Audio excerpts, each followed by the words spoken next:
We'll do the opening again. Hey, what is up, everybody? This is Stevie Breach coming to you here today. We're going to be covering WWE SummerSlam 2025. Last night was the big edition of Monday Night Raw. We went into Monday Night Raw basically. We might have known 2 or 3 matches for WWE SummerSlam. I can honestly tell you that I just have this weird feeling about this year's SummerSlam because of the fact that it's going to be a 2-night event. It's going to be coming to you from Newark, New Jersey, where the Giants and Jets play. We've had WrestleManias there in the past. It's going to be a big night. It's going to be a big moment. There's going to be a lot of people that travel in for the event. It's going to be one hell of a weekend with I'm sure they're going to have the big superstore. I'm sure they're going to have the superstar signings.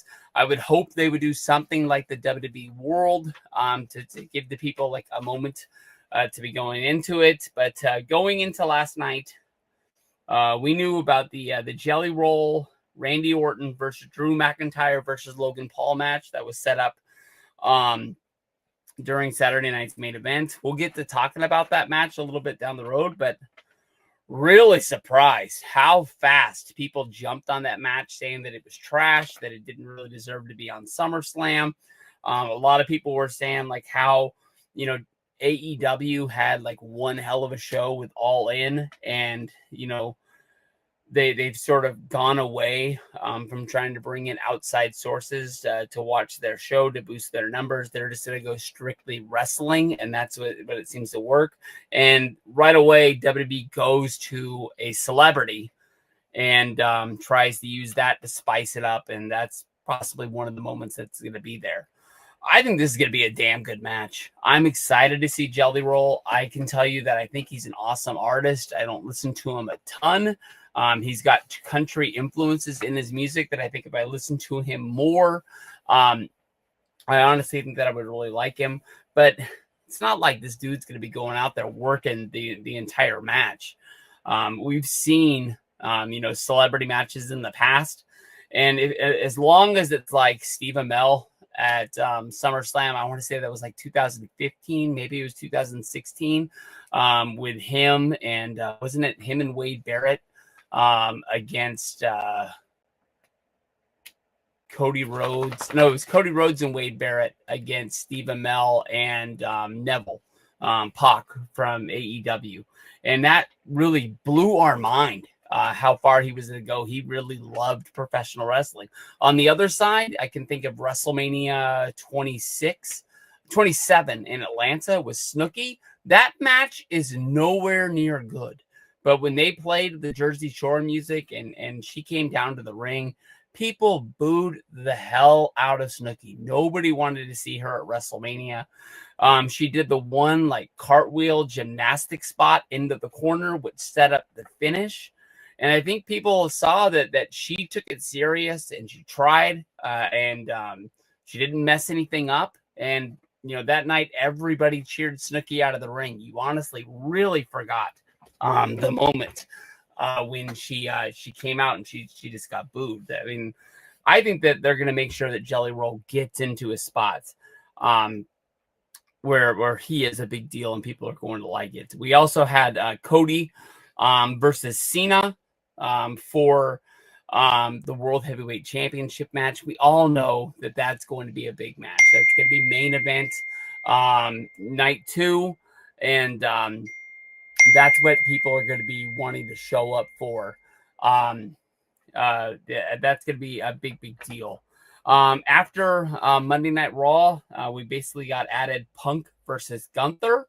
We got Tiffany versus Naomi. Now we have Becky versus Lyra, Rhea versus Io versus Naomi. That's for the women's championship, with Naomi being the new champion after cashing in at Evolution. Just like she said on Raw, I thought she was going after the other belt, and she just came in and just basically said, "I'm gonna take this." Those are the matches that are locked in. They've already got match graphics. They've already put them out, and they've said that's going down. Now, after watching Raw, you would think that Dom versus AJ for the Intercontinental Championship. That's going to be locked in. We have Solo Sikoa versus Jacob Fatu, United States Championship match. That should be no problem. And then the matches you got to kind of wonder about with 2 nights of SummerSlam and possibly them having more matches than the 4 to 5 match kind of deal. As of right now, I have 11 to 12 matches for both nights. Maybe that's averaging 6 matches a night. You would think Julia, the United States champion, she's got to have a match. I mean, they added these tag titles to the scene at when did they add these? They added these a few months ago. I mean, before WrestleMania, and then WrestleMania came and they had the Intercontinental Women's Champion in a tag match for the tag team titles. So that kind of shows you that the tag titles are higher on like the rankings than these singles belts.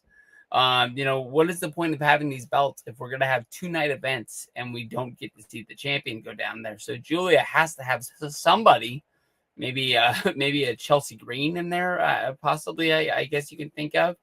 And then with the Monday Night Raw tag titles, I think it's going to end up being the New Day versus the Raiders, and then Judgment Day will come in with the tag titles. On Monday Night Raw, when the New Day was in the back, they were asking for their rematch, and he said Adam Pearce said there are no rematches anymore. You have to work for them. You have to go out there and earn them. So possibly, I think it's just going to be a 3-way.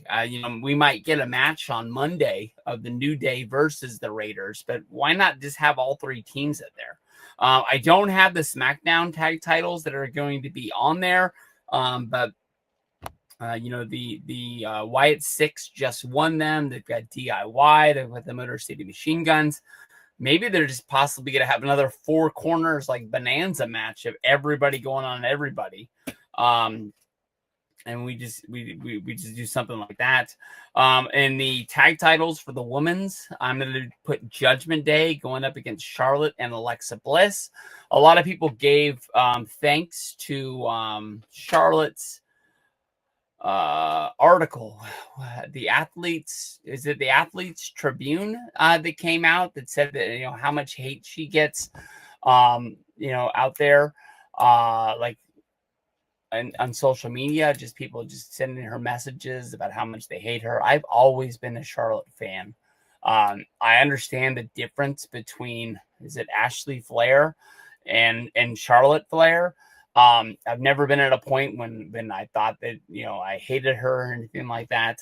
But it seems like they struck a chord where they turned her into a babyface. At Evolution, I think that Charlotte Flair got one of the loudest emotions of people pouring out their feelings to her. And I know that when the build-up to WrestleMania 41 was around, it seemed like Charlotte was trying to be the babyface, and then just at one point she was like, this ain't working, and she just decided that she was going to just straight go heel on everybody. And I don't really know what they're doing with the Alexa Bliss thing of them saying they're not friends, they're just working together. I think they got to run that back together. And the pouring out of emotion that Charlotte got, I wouldn't be surprised if Charlotte and Alexa Bliss walk out with the tag titles there. And then the big one that could be split up, this could be 2 matches, it could be 1 match. I'm not quite sure how to help you with that. Calm down, Alexa. I ain't talking to you. Roman Reigns and Jey Uso versus Braun Breaker and Bronson Reed. I think it's honestly going to be a tag match. I know that you could break them up to fill out the 2 nights. If you go Roman Reigns versus Braun Breaker, that could be the big moment where Braun Breaker was running through fools when he was doing the gauntlet match on Monday Night Raw. Maybe they were building him up because they knew that Braun has been looked at as he's a star. He's been a former Intercontinental Champion twice. He's beat Jey Uso, but there's a difference between wrestling Jey Uso and wrestling against Roman Reigns. And I think they just needed to make him look like it's going to be a big deal. John Pollock of Post Wrestling, they're based out of Toronto. They've been around forever. The Review Away podcast where they talk about Monday Night Raw. They also review basically anything in the world of professional wrestling. They've done books, they've done movies, they've definitely done shows, pay-per-views. Ever since they went out on their own with Post Wrestling, I think they've honestly stayed the same, but gotten bigger. John Pollock on there. I used to love a podcast where Pollock would do one with the guy from MLW. I know he has another guy that he does. I think he comes out on Thursdays. I can't remember the other guy's name, but they kind of do the same thing where they just go over the world of wrestling news, kind of like headline by headline and like break everything down the best they can. Pollock came out and he basically was saying that Rollins is not hurt. This is a storyline. He knew about the finish with LA Knight 2 days beforehand. And Pollock is a guy out there who's not trying to get himself over. I don't believe that he's lying to us. It makes no sense to make up a lie about that. I don't know, but I think they're trying to set up something for Seth Rollins that's going to be big, elaborate, for a big Money in the Bank cash-in moment, a good way or a bad way, and him sort of resurrecting himself when we all think that he's going to be on the shelf for, 6 months to a year because of his knee injury that has been around since WrestleMania 40. And then all of a sudden the dude just shows up at SummerSlam and is just ta-da. I mean, the Money in the Bank briefcase, they made no mention of, finding a new home for it. They didn't want to, pass it over. Like LA Knight beat Seth Rollins, so now he's the Money in the Bank holder. They had Heyman saying that he had a year to cash in from the day he won it. And, until that year is up, there is no headline to say that, he can't use this. So they're rolling with it, whatever it is, instead of trying to cover it up and make it disappear.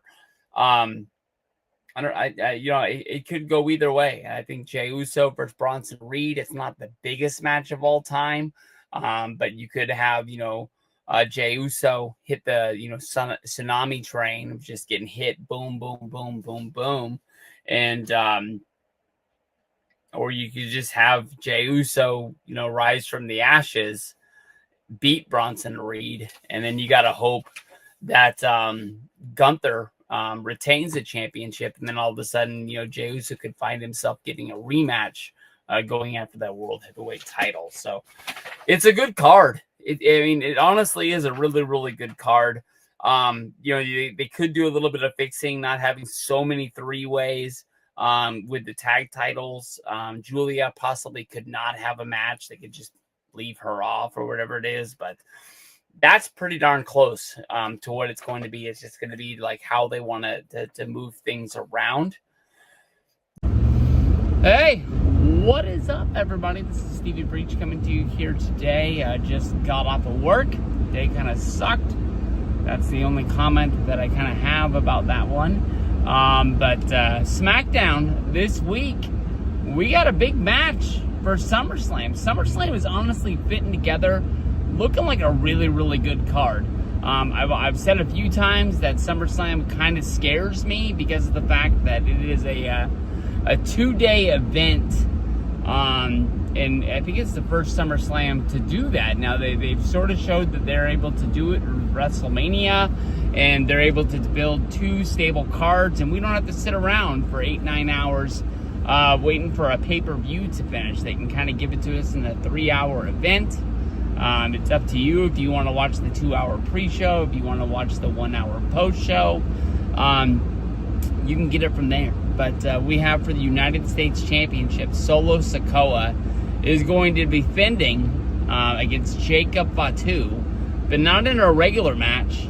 We basically saw with Solo stealing the United States Championship match at Night of Champions by just having strength and numbers. He's having 3 guys on the outside Jacob Fatu is kind of like the one-man warrior, standing all by himself. I'm sure that if he wanted to recruit some of his family, maybe, you know, a Jimmy Uso, a Jey Uso, maybe even Roman Reigns would want to be standing tall with him. But there's a lot of news about, you know, Jacob Fatu looks like he might be somebody that WWE is trying to put a lot of stock behind and really push to, like, being a top star in the foreseeable future, saying that, like, Jacob Fatu as well as, like, Rhea Ripley are the stars that they can see themselves building around in the future, being like the forefront main event guys, knowing that they have a future in this company. They're not going through, you know, the performance center looking for the next big star. They kind of feel like, you know, they're kind of sitting pretty right now. They're always going to be building, but they're not desperate, I guess is the way to say. Jacob Fatu, if he stands alone, I can tell you the angle that they run on SmackDown. I guess they ran on SmackDown. I apologize. After I said it, I thought I was going to let it slide, but then I just kept on thinking about it. But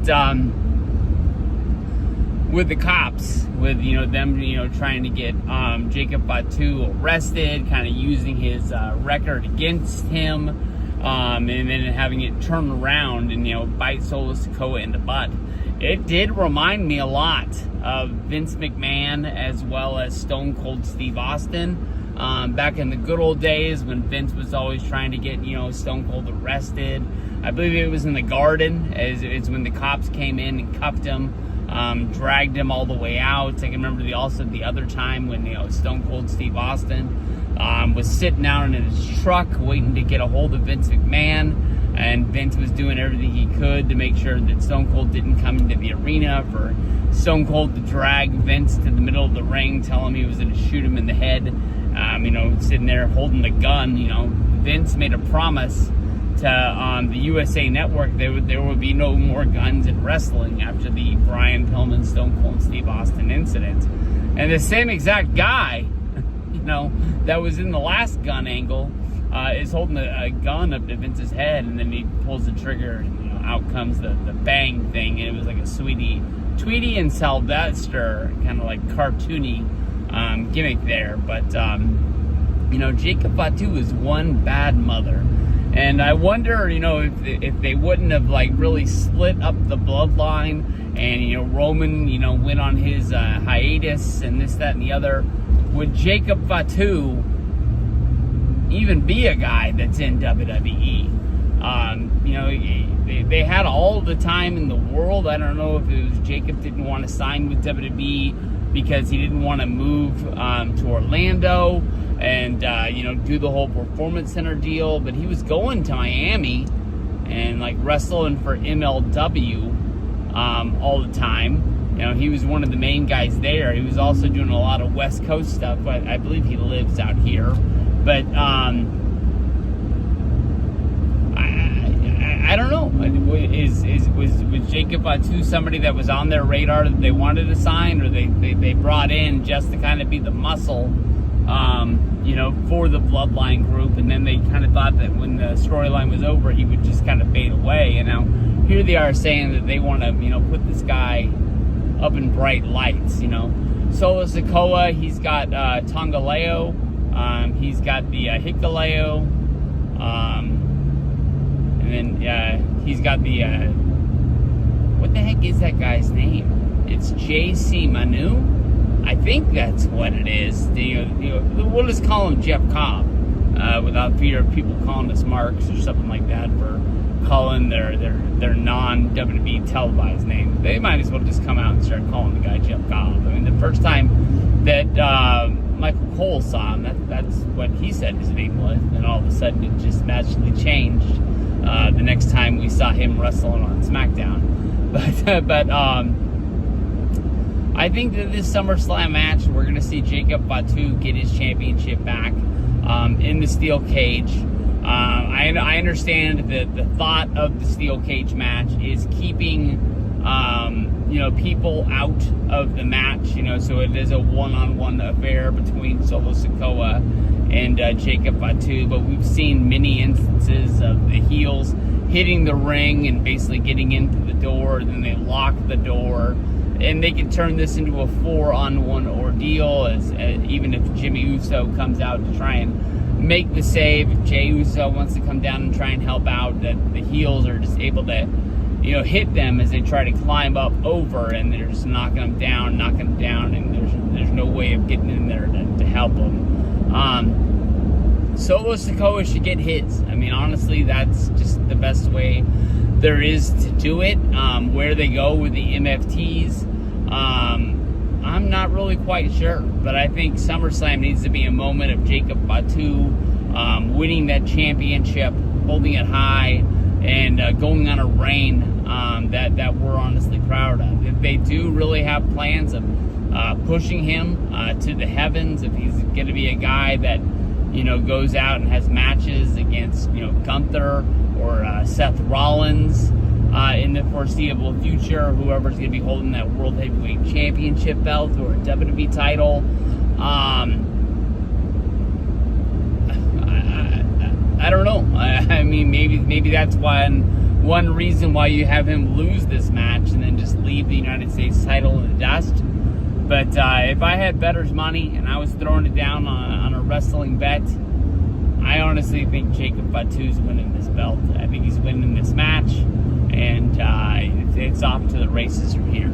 Fatu for the win. Those are the matches that we know we're going to get at SummerSlam.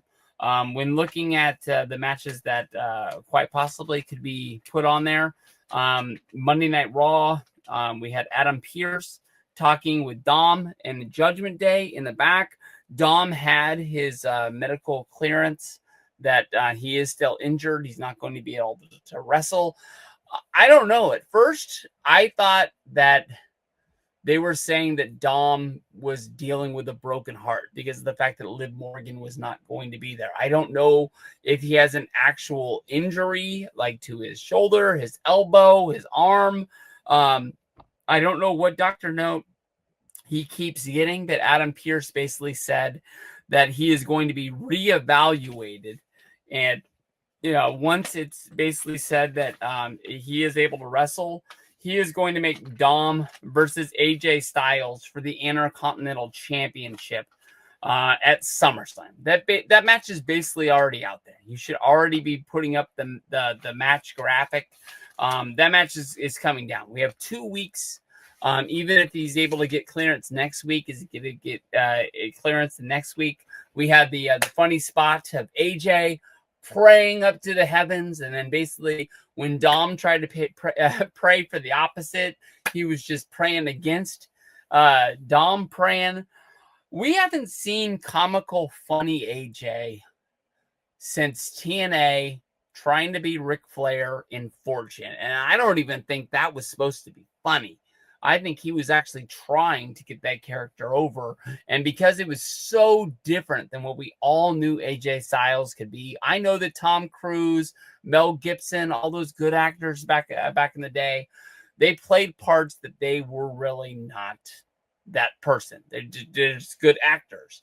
AJ, to me, we could all tell that he was not that dude back in the day, but just coming out there and just trying to be funny. I'm sure there was something along the way, you know, with him and the Good Brothers in 2016. I know that the we beat up John Cena thing kind of got over, and that wasn't funny. Maybe they did something funny, but just like trying to make us laugh. I didn't think the glasses thing was the best thing, but I think he's gotten this. You know, I'm watching you. I think he's really gotten that over. If they do a title change or not, I'm not 100% sure. You know, I'm not the biggest contract talk guy, but they said that AJ signed a 1-year deal. It might be his last deal. You know, is him becoming Intercontinental Champion the big moment that's kind of going to end his career that he rides out on, I guess you could say. Move on to the celebrity match. You know, they've been using celebrities definitely at SummerSlam, WrestleMania. You know, you think about how many times celebrities have paid off, you know, from the Mike Tysons, the Muhammad Alis. It's why they have the celebrity wing of the WWE Hall of Fame. we're going to be putting Jelly Roll out there in a match at SummerSlam. And people were pissed. I think the first wrestling headline that I saw came out was that Jelly Roll was going to be involved in some sort of an angle on SmackDown, which people were fine with. And then it came out that Jelly Roll had been training at the Performance Center, to do something at a wrestling match, and people thought that he would just get involved in a match. The second it came out that Jelly Roll was actually wrestling at SummerSlam, that people went bananas and lost their minds. I'm not going to say that Jelly Roll is going to be the best wrestler of all time. He's not going to become the new Gorilla Monsoon or anything like that. I think it's a one-off. And we've seen one-offs in the world of wrestling so many times. We've seen times when, wrestlers have gone on out there. Steve Amell at SummerSlam when he wrestled against Stardust with Wade Barrett and Pac from AEW. I mean, that was a really, really good match. I went in there with no expectations. I'm not the biggest comic book guy. I'd never seen Arrow in my life. I didn't know who the guy was. He was good. He was so good. The guy went on to make his own wrestling TV show that I think went for 2 seasons, maybe 3. It was on Stars. That show was good. Heels, I love it. I know Netflix has the rights and you could stream season 1. I think season 2 just went live on there. I know it's been a long time since the last season, but I would think it would be so cool if we got to see, what happened to his character once that last match was over, and they made it seem like he paralyzed himself. Maybe he just had like a big stinger or something like that. But I would love to see what's going on there. But back to Jelly Roll. I don't think Jelly Roll is going out there to become a 5-star ring technician. I think we've seen this with matches a lot. Randy is going to do all of the work. Jelly Roll, if he's going to do much, he's probably more than likely going to be involved in the finish. If he's in the ring, he's probably just going to be getting beat up, where he just has to know how to protect himself and not put himself out there to get hurt. And Drew and Logan Paul can just beat on him. They can kick him. They can put him down in the corner. They can put a chokehold on him. And in the world of professional wrestling, they're going to make sure that Jelly Roll doesn't get hurt. I think that Jelly Roll and Randy Orton are going to get the win in this match.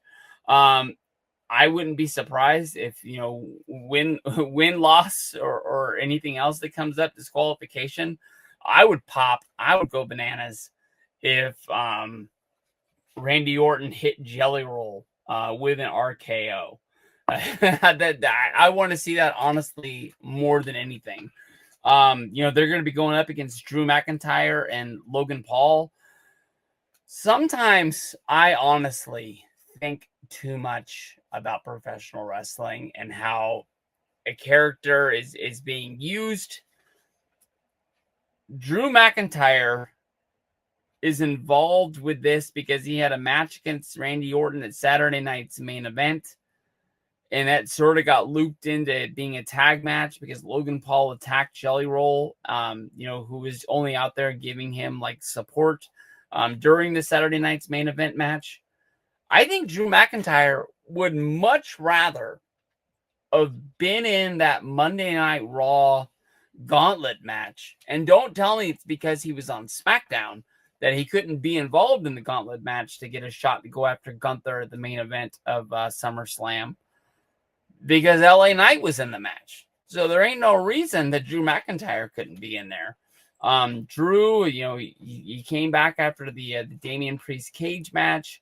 I knew it was going to be a toss-up. I guess in the long run, it didn't really matter who won the Orton versus McIntyre match, because I think most people would have to look up who actually won the match. It wasn't about the finish of, who was better that night between Orton and McIntyre. It was about Jelly Roll and Logan Paul on the outside, that they were setting up the match for SummerSlam.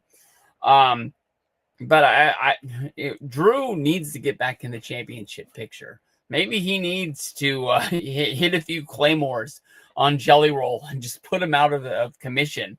And, they raise him up that way. But, Drew needs some wins. That's all I gotta say. Maybe that's the way they pay him back after losing this match.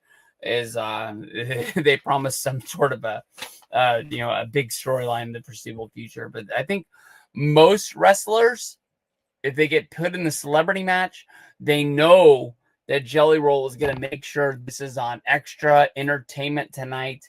I don't know if it'll find its way to Sports Center, but there's a good chance it will. Every Pat McAfee talk show that's going to be out there, and plus, I think Jelly Roll is hosting like a big.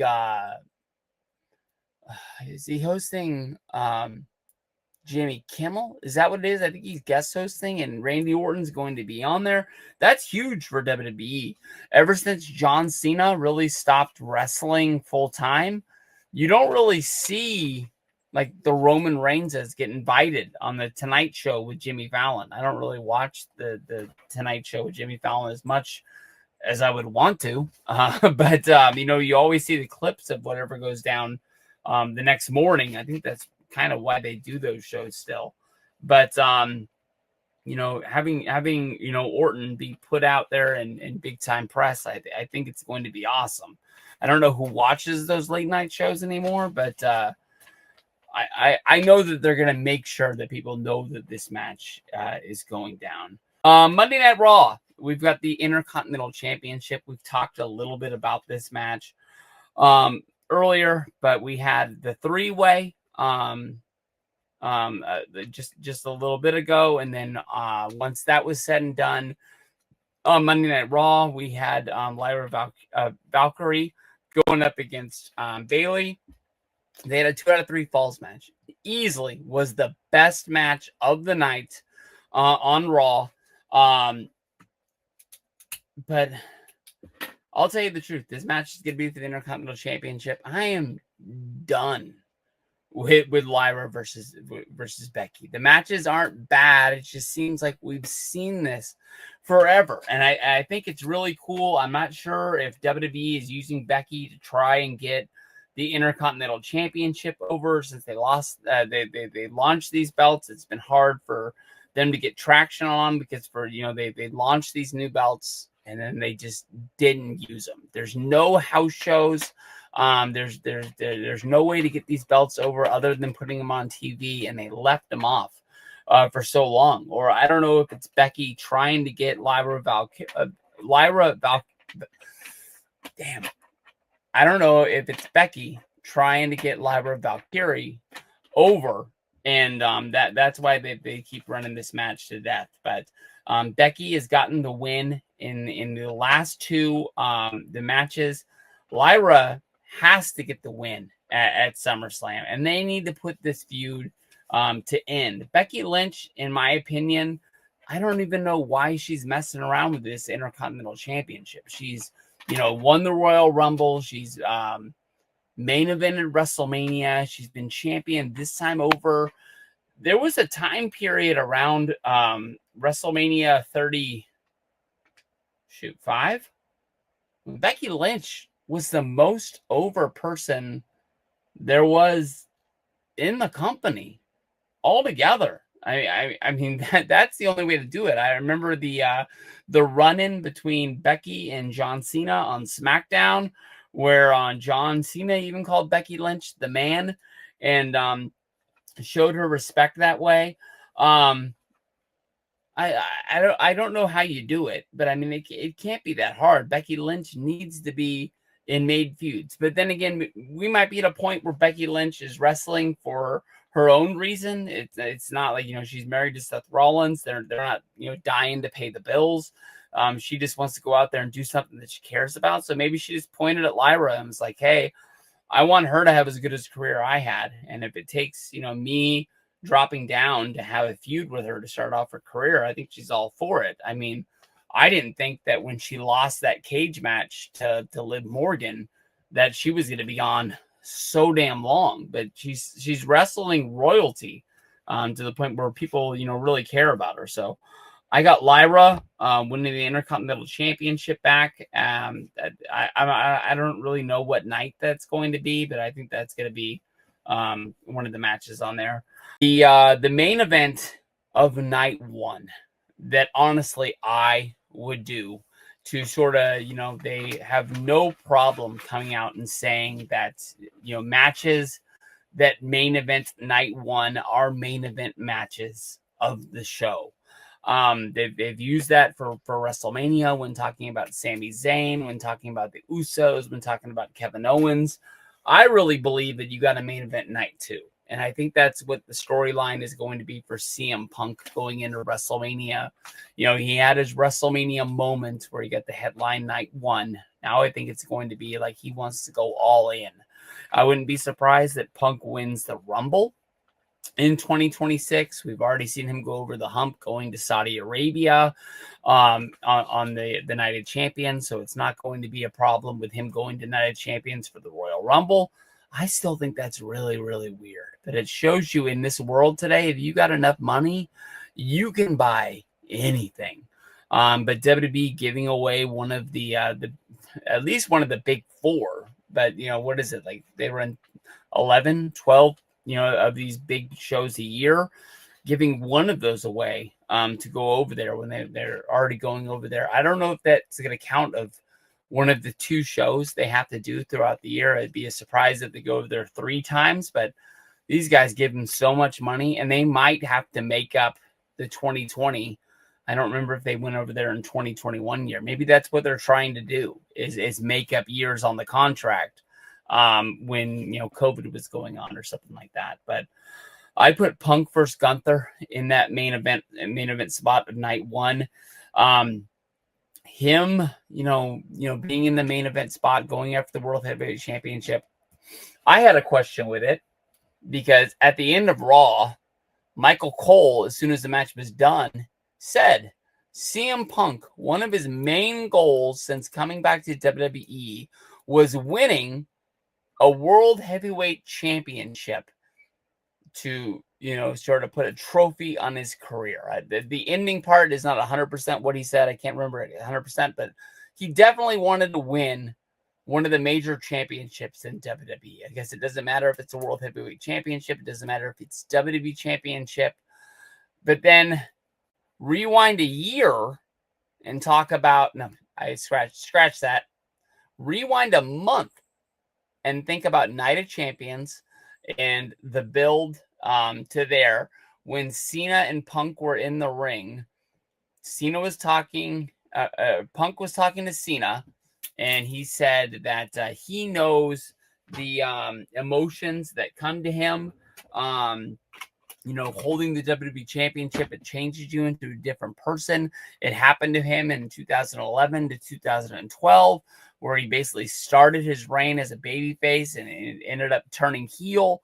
And it was just that power and that greed and everything that comes with it. And that's why he doesn't want to be WWE champion, but he will fight Cena for that championship if it means that Cena is not going to be champion anymore.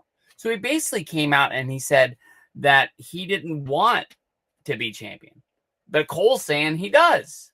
So does he or doesn't want any to be the champion? I think that's going to be it. But I don't think there's any doubt in my mind other than, a CM Punk going to Triple H and basically saying like, hey, I love being here. I love being on the roster. I love helping out all these guys. It's fun going out there and wrestling. Unless he comes to him and says, I don't want to be champion.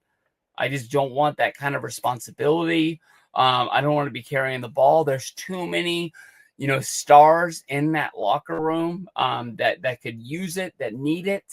I think Punk's winning this match. I mean, if I opened up like a wrestling casino where you could come in like a sports book and bet on wrestling, Punk would be my heavy favorite in this. Now, the storyline is really going to be that CM Punk is the aging superstar. He's been in the game, and Gunther's just going to beat him down. He's going to lean on him, put the choke on him and this, that, and the other. And how is Punk going to overcome that? The biggest bully that there is on the yard. But I'm not sure how he does that as of right now. But I got Punk winning that match. Hey, what is up, everybody? This is Stevie Breach coming to you here today. Today's Friday. I'm home from work. I just got back from Costco.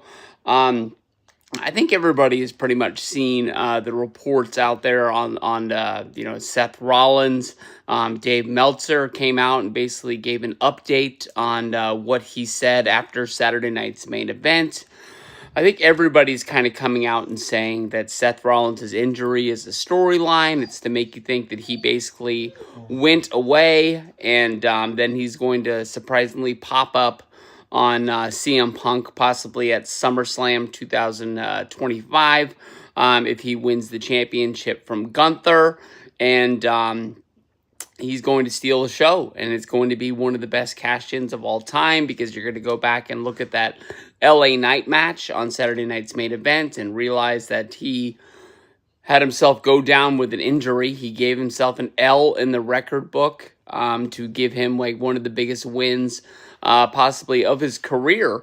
I talked about this. I think I wouldn't have been able to talk about it on my Saturday night's main event review, but I think I talked about it on my Monday Night Raw review.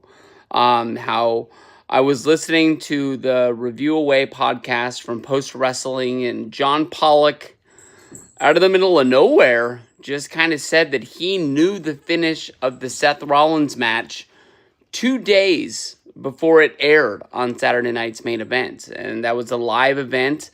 Kind of says that if Rollins was going to go down with an injury, it was a planned injury and it was going to be a storyline. Everything happened exactly the way that his source told them it was going to happen. I thought it was weird that, John Pollock, who I think he's an awesome podcaster. I've listened to him, honestly, for a really long time. In this last year, leading up to WrestleMania, I've really gotten into his shows more than I have in the last few years. But I make sure I go out of my way for the Monday Night Raw reviews and the pay-per-view reviews. I'm always listening to him and Wei Ting, and he's not really a guy that comes out and, breaks news stories. He'll kind of talk about news stories, but he's not the guy like leading the charge. So I thought it was funny that he was the only person kind of reporting that the Rollins thing, sounded funny. I texted my buddy Mike today. I apologized to Mike that I kind of sent him like a huge spoiler. I know that CM Punk is one of the guys that really keeps him involved in wrestling as of right now, and Seth Rollins is one of his favorites, and to kill like such a big moment for him, I honestly think that sucks, With that, out of the fog, I think that the CM Punk versus Gunther match at SummerSlam, honestly, seems like it could be really, really good. You could see how, Seth Rollins stirred the pot a little bit a few weeks ago when he showed up on Monday Night Raw and he came down to Gunther and basically put him on watch, that he's not just looking at John Cena and Cody Rhodes. He could come down and cash in on Gunther at any time. He didn't feel like Gunther was paying attention to him. And at that time, I was kind of wondering, where is CM Punk? Seth Rollins showed up. He stopped CM Punk from beating Cody Rhodes John Cena at Night of Champions. You think that this guy'd come running down and start bashing his face in. Punk had said on the lead up that he really didn't want to be champion because he knows how being champion changed his mindset in the past, and it kind of warps your brain and it kind of turns you into a different person. So I know he's upset that he didn't win it, but maybe he was at a point in his career where he's all right a bit. But the second I kind of passed that through my mind, Punk came running down, attacking Rollins, and I thought it was hilarious that Gunther just kind of backed into the corner. He almost pretty much put his hands up, and he was like, "Hey, this ain't my fight. I'll let these guys fight all day long. I'm not involved in this." Gunther is a pretty smart dude. If you think how he kind of disappeared after WrestleMania 41 when he lost to Jey Uso. He didn't really start any beef. He didn't get any matches. So that way, once he got his rematch, he'd be good to go and he'd be fresh as a daisy. Unlike Jey, who he was warning, kept running out basically in every match on Monday Night Raw, getting involved with every storyline, fighting fights that weren't his fight. He just basically just kind of put his hands up and said it is what it is. And then when Rollins was able to run away, Punk ran over to Gunther in the corner and just basically was like, hey, you stay out of your business and I'll stay out of mine. And who knows the foreshadowing. 2 weeks later, Punk and Gunther are going to be going at it for the championship after Punk won the gauntlet match on Monday Night Raw. So I am pumped for this one. If WWE doesn't get scared with the amount of people tweeting about it as of right now, you know, I feel bad to my buddy Mike that I just straight up tweeted it to him, like saying it in the videos. Like if you're listening to Stevie Breach in 2025, this is not 2010, 2011. You're pretty much in the know. You're on Reddit, you're on Twitter, you're listening to Meltzer, you're listening to just about everybody out there who has a podcast because you love the world and you love the stories of professional wrestling. But we got till that. I'm guessing that Punk and Gunther is going to be the main event of night 1 on August 2nd. So we got 2 weeks until we get there. It's enough time for WWE to kind of like change on the fly. We're going to see the way they do it. WWE Unreal is going to be coming up, honestly, sooner than later. I'm really looking forward to that night when those honestly kind of debut. I'm kind of waiting to get home from work on Tuesday, and I'm hoping that that's going to be like, I don't know if it's a documentary. It kind of makes it seem like it's going to be like shows in an episode. You can really see they filmed stuff at the Royal Rumble. They filmed stuff at Elimination Chamber. They definitely filmed stuff at WrestleMania. So I don't know if they're showing that like 3-month window of January until like March, April this year, and maybe it'll end at WrestleMania. I'm not really sure what we're looking forward to, but the trailer that they dropped the other day made it seem even crazier than it is now. And we've seen, Triple H talking to The Rock about what was going to happen, when he slit his throat in an Elimination Chamber. So at least we know that The Rock is not off limits for this deal. So there's a lot of stuff coming up. And I just remembered that I got to start playing NCAA football today. So I'm going to eat my lunch. I'm going to eat my pizza, upload the video, play game 2 in the year of Stevie Breach coaching Tennessee. See if we can bring the Natty back home. I'll tell you the truth. I play on freshman mode. Last year it took me a couple of seasons before I bumped it up, but it does seem that this year's game is a lot harder than last year's game right out of the box. Naomi pretty much won the weekend of WWE Evolution.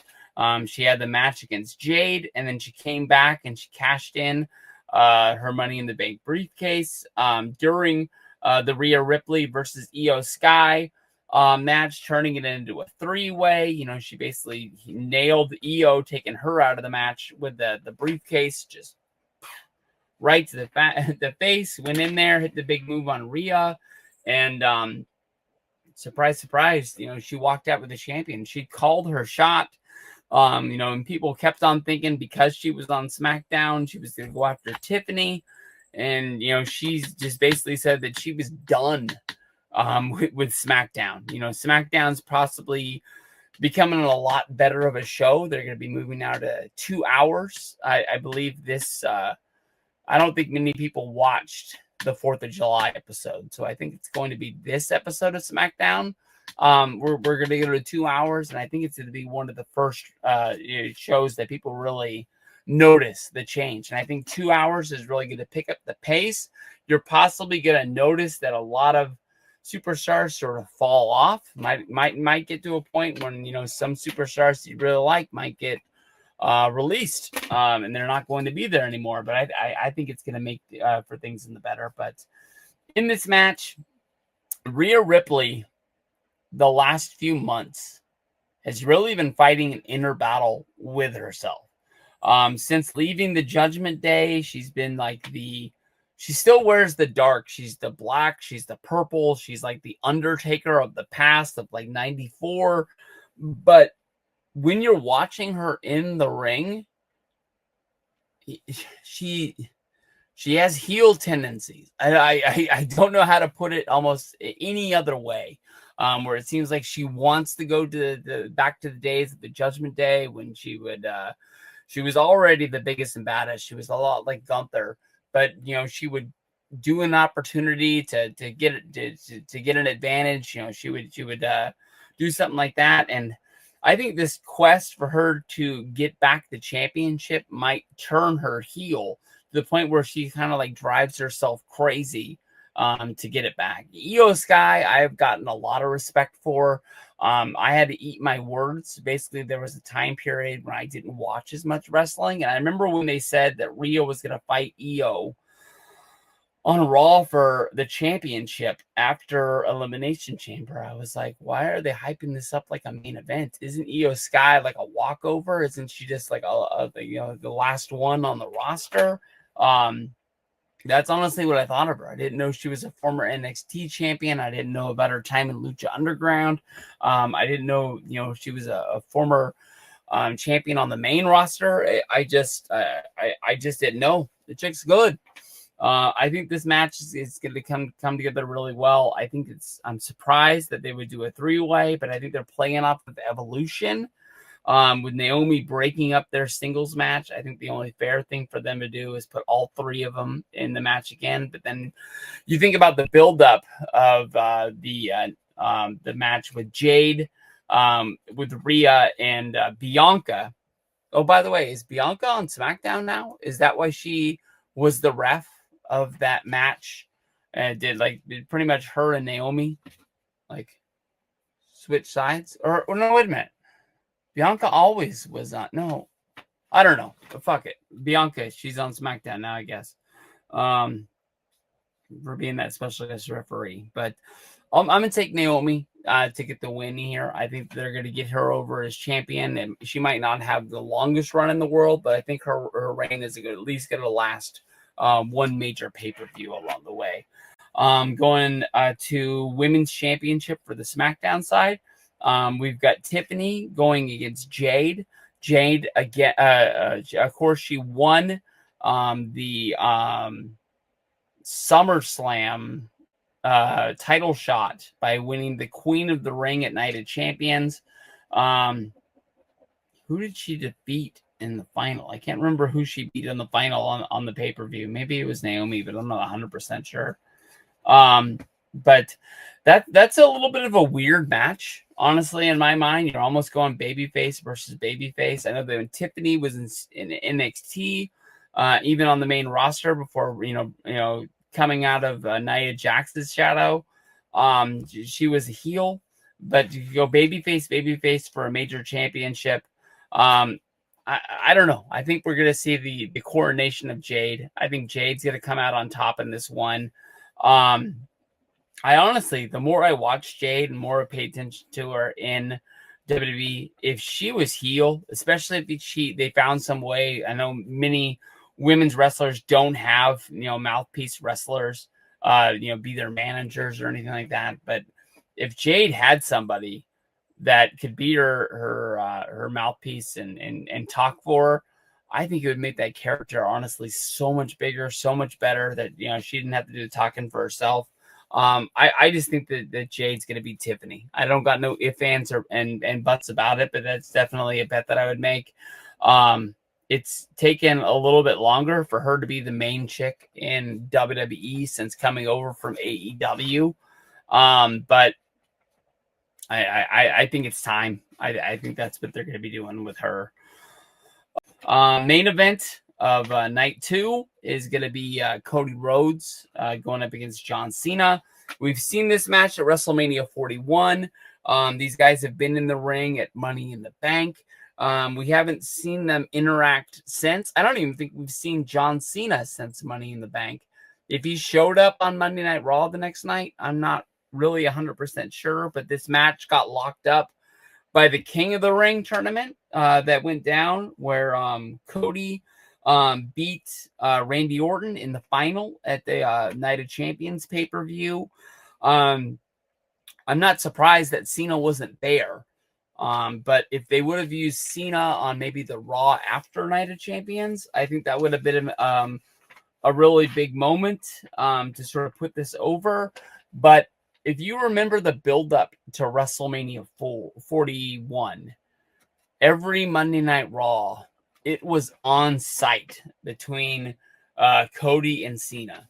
And Cody Rhodes kept on getting the better of John Cena, and they made it seem like, it was age. It was the rust on Cena, that he hadn't done it. He hadn't been out there as much. But then it all came out that it was all, a part of Cena's plan to sort of weigh down Cody Rhodes. I haven't heard anything about, what's his name? The little rapper guy, Cactus Jack. His name is whatever that rapper dude's name at. I mean, we all heard the rumors that he was going to be a part of the Money in the Bank. It was going to be a 6-man tag. It was going to involve Jey Uso. And we didn't. Oh, Travis Scott. We didn't see Travis Scott at all. I'm hoping that Travis Scott. I understand that they just came out with the WWE Topps cards, the Cactus Jack set. That's like so elusive. They're very rare. They're hard to find. The boxes cost a lot of money. The parallels that are in there are very, very expensive, very hard to get a hold of. But I'm really hoping that this Travis Scott deal with WWE is done. I think they hope they really see the writing on the wall. The Rock is not a part of any of the plans for SummerSlam. There's no storyline. I hope they don't bring it up. A lot like Cody saying that The Rock's offer to buy his soul is still on the table. But we have to think about Fanatics Fest. The Cody Rhodes interview, where he basically said that his time as a babyface in WWE might be done. It might have ran its course. I don't believe it. I do know that WWE will run a babyface into the ground as long as they are cashing checks. Cody Rhodes, he is always in the top 4 superstars. More often than not, Cody is number 2, if not number 1. I think that Cena, Roman, and Jey Uso at times have topped him. But I don't think there's anybody bigger than Cody. I think he is the guy that carries the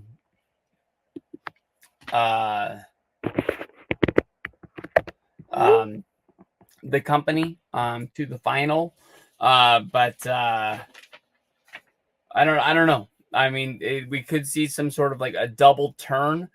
We are in August. It's August 2nd, August 3rd. More than likely, Cena is going to be on the Paris pay-per-view come the end of August. Maybe they could use August, September, October of, transitioning Cena to being the babyface that we all know him to be, where he sheds off the heel tactics, and maybe Cody Rhodes picks him up. We all know that Cody knows how to be heel. It's not the fact that we don't think Cody could be a heel.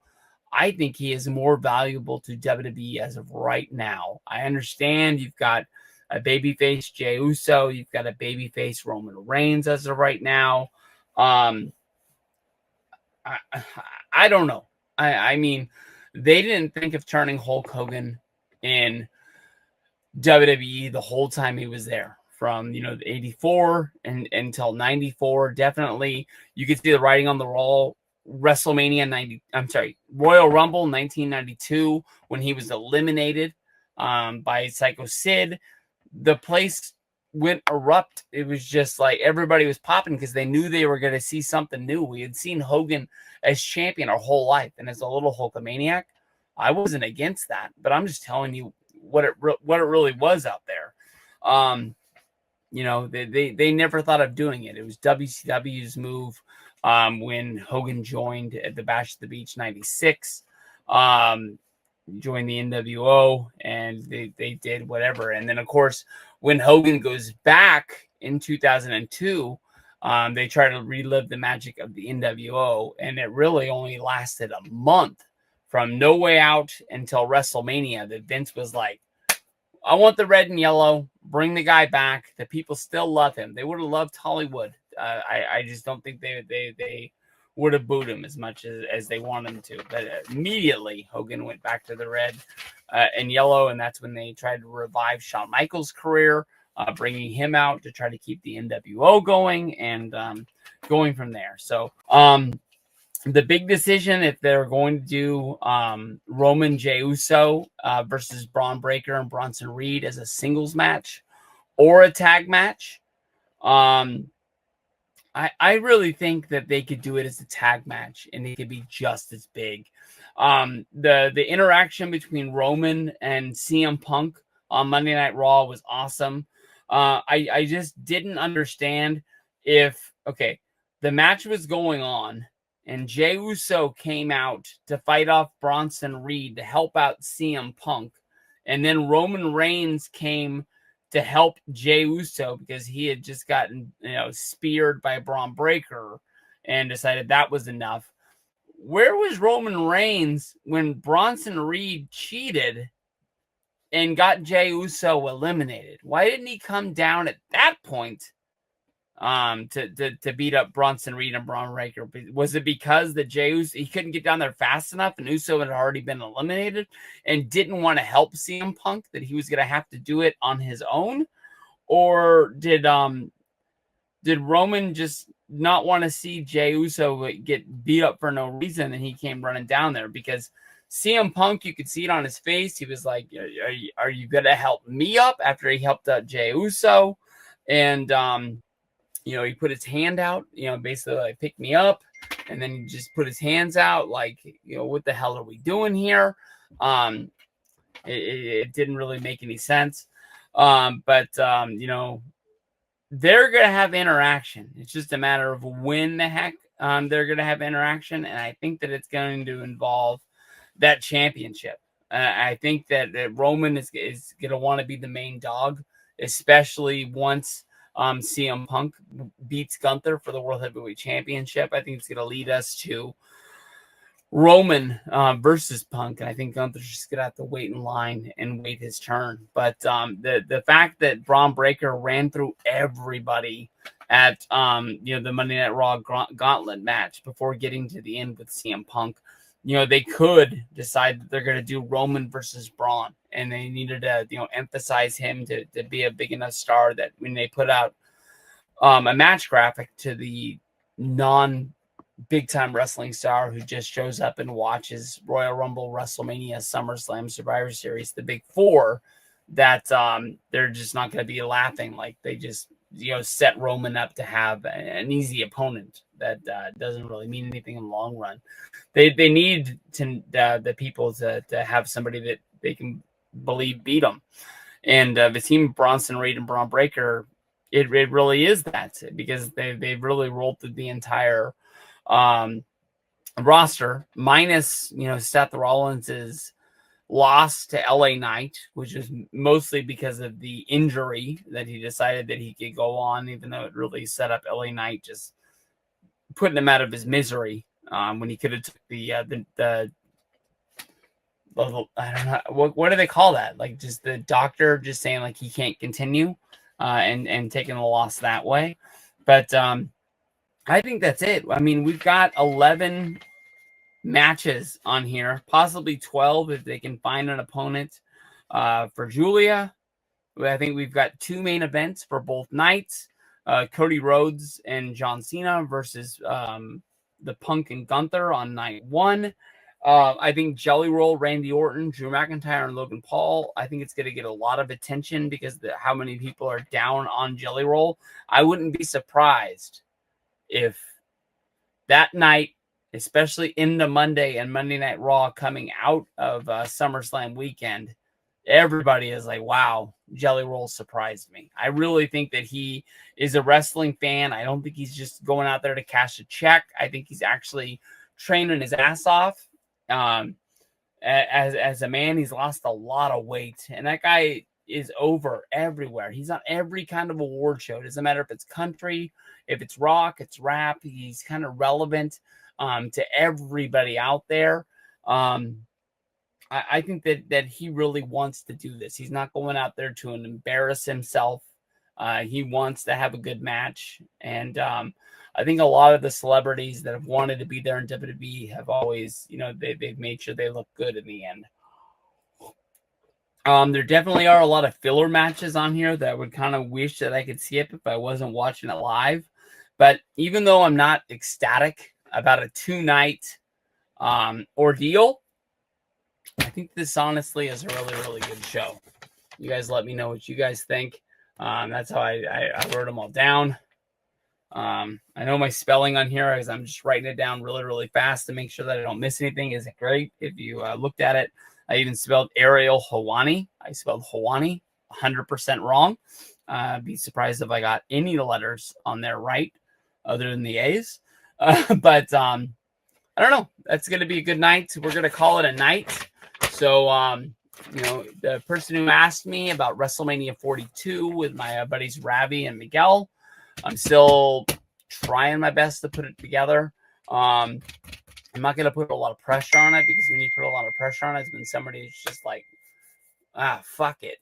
But also, like, at the same time, the inside edition is that, like, Ravi and Miguel, I don't want to say they're anti-WWE. They're just very, very pro AEW. And I can see them, we've tried to put together AEW shows in the past. In my mind, Miguel was always on that 2020 trip to Mike's house for Revolution in Chicago. That was the last one that I got to meet up with Ravi on a wrestling trip. But I'm pumped for Survivor Series. And we need good shows to put it together. If they can put together a couple of bangers and, change the mindset, I think WrestleMania 42 will just be perfect. And that's just how it's going to be. But there we go. Tomorrow, I'm going to be going live 5 o'clock Pacific, 8 o'clock Eastern on the Rock and Knowles channel. That's my buddy Jeremy. If you tweet me, if you leave a comment here, you want to make sure I leave you the right link, I'll make sure I send it to you. I think we're going to be talking more about the weekend of professional wrestling. We're going to be talking about All In. We're going to be talking about Saturday night's main event, Evolution. I hope he doesn't ask anything about the Great American Bash, because I can't even tell you a match that happened that night. But make sure you go over there and check that out. I appreciate everybody that stopped by. As soon as this is done, I have to cut the Goldberg video. Oh no, because I made that on my phone. I'm just going to upload the Goldberg video, so I'll have a video up within, I don't know, the next 30 minutes or so. And then, of course, I'll go through and cut through match by match. If you don't want to watch the live stream back, I'll have those videos uploaded possibly tomorrow. But besides for that, I got to go play a little NCAA football. I bought the game, I opened it, I put it in my PS5, and I still will never remember that every time you put a game in, I'm pretty sure it said, hey, 2 hours until this game is ready to play. I will never understand that. I have the game. I have the disc. Why do I have to put the disc in and wait 2 hours to play the game? When I bought an N64 game, yes, N64, that was my jam back in the day. When I bought WCW versus NWO Revenge, and I, ripped it out of that Walmart box. I never cared about the boxes. I threw the boxes away as soon as I did. So, I really honestly ripped those suckers open, grabbed the cartridge, shoved it in the N64, and pressed the power button. I was playing within a minute. I didn't read the instructions. I didn't know how to do any of the moves. I just figured it out. I was like, oh, why can't I just play NCAA football minutes after putting the disc in? I have the disc. I should be able to play it all. So I don't know. I'm going to go out there. I honestly didn't turn the PlayStation off. I just turned my YouTube TV on and then changed the analog. And hopefully it did its magic while I was watching something else. So it's Tuesday. no NXT for me. Wednesday, got to go to work in the morning, and write the order. Trash day, got to take the trash out in the morning.